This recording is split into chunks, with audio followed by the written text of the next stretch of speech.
Ayun, so good morning po sa inyo lahat ng mga kabayo. So after ng viewing natin, so kanina nag-viewing tayo ni buyer dito sa May Kamuning. And ito, isa to sa mga in-inquire niya, which is 16.5 million pesos. So dito sa Kamuning, malapit lang to sa EDSA. So kung naghahanap kayo ng mga around properties na 16 to 24 million, meron tayo dito sa may bandang Kamuning. Okay, so ito po, dalawa pa yung available unit natin. So aside from this, meron pa tayong iba pa dito na pwedeng ikutin in case gusto niyo magpa-viewing. So kalimitan dito sa may area ng Kamuning, may mga one-way talaga. So ito po, one-way to. And since Sunday ngayon, ang dami pong mga parking as of now. So every Sunday lang naman daw yun.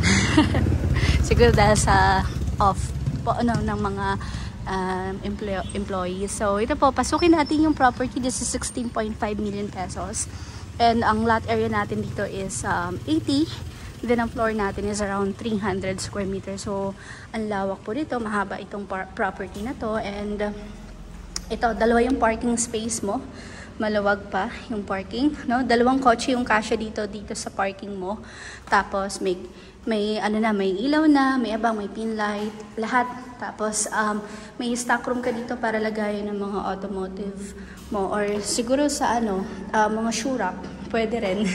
So pagpasok natin, meron din tayo ditong intercom or sa pag doorbell, so makikita mo or salita siya kung sino yung nandun sa labas. So, nice.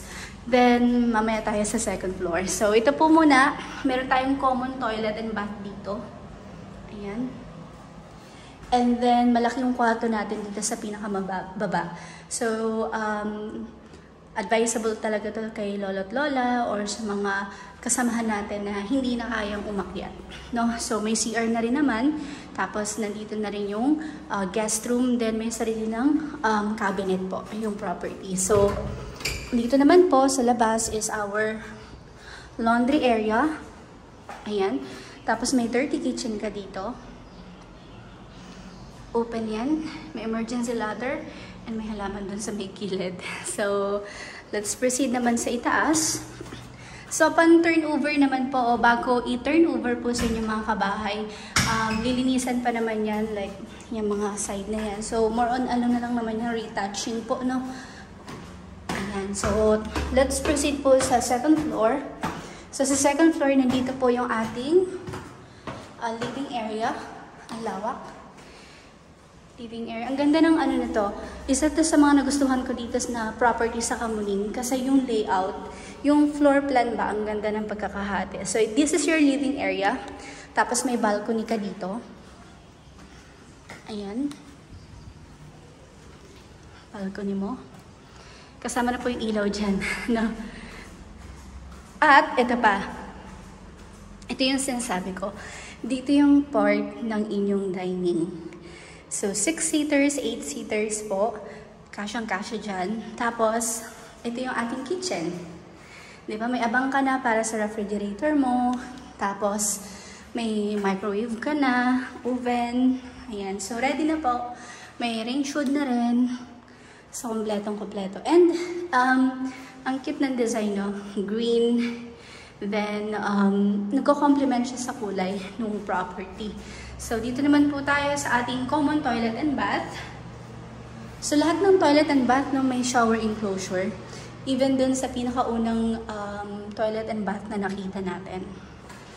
Ayan.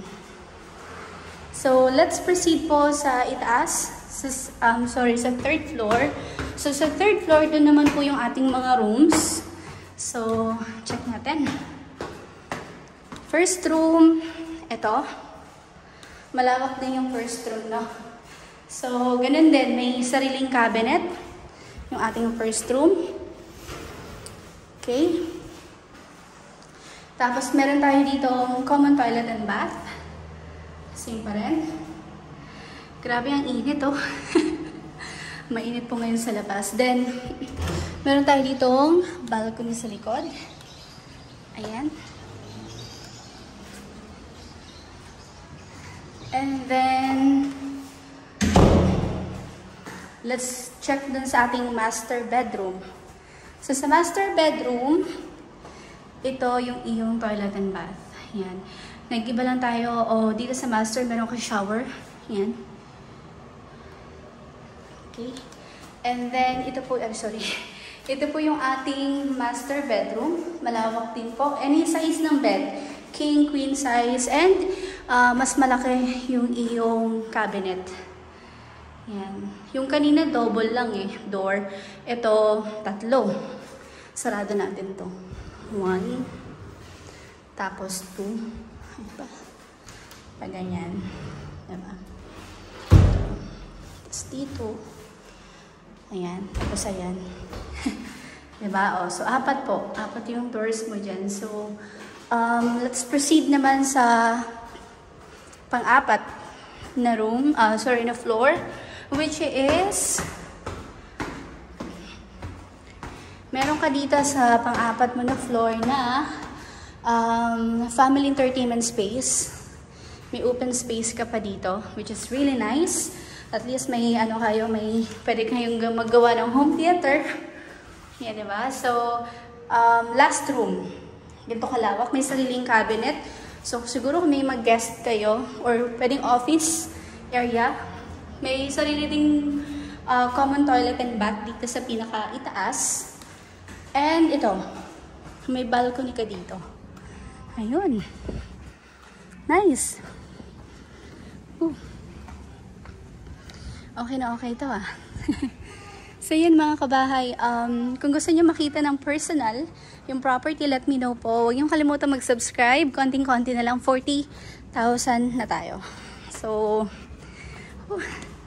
now, aside from this, meron pa tayong mga projects na pwede mapakita po sa inyo, like sa Kamyas, sa Teachers Village, UP Village, Kamuning. Ito, which is ito yung Kamuning ngayon, na mga properties. Even sa Tandang Sora, Don Antonio, meron tayong mga properties na hinahawakan doon. So, baba lang tayo. Ayan.